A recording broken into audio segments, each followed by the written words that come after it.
Jadi, kita banyak. Boleh tahu tengok motor saya. Hantar pokat dah kau mana. Banyak masuk dalam. Masuk dalam. Masuk dalam. Tuntun kan dia start. Yang sudah tuntun, cik. Dah tutup. Oh, betul lah. Kau saya.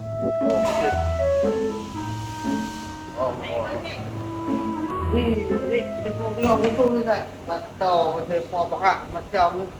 Dia nak jalan ni. Tapi kan tak buat motor je. Center untuk better. It's the motherfucking Eagle Double G. Snoop Dogg.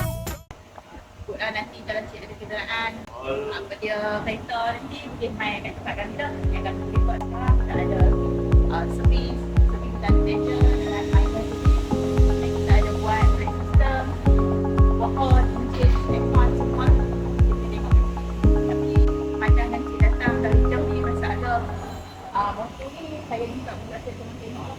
Oh, kalau lagu tu saya silap kedai lah kereta dia ni.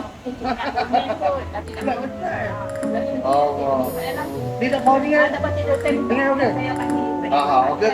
Saya tunggu lah. Cik, boleh minum dulu ke? Penat tu. Tolong untuk. Ni kami ada sediakan kopi dengan terus kalau bila saya tengok motor cik tu. Masih. Buat. Ya boleh buat ni lah. Tempat ni lah. Ada semua ni.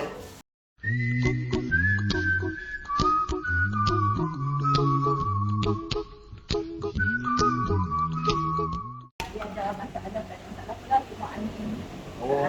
Kat situ dah. Ya.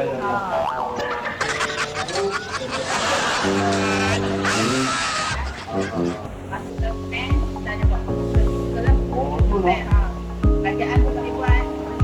Oh, ni semua ni dia lah tu. Ya, semua. Oh. Dia ada buat semua jenis kenderaan masuk bas, van, dan pickup dan semua model.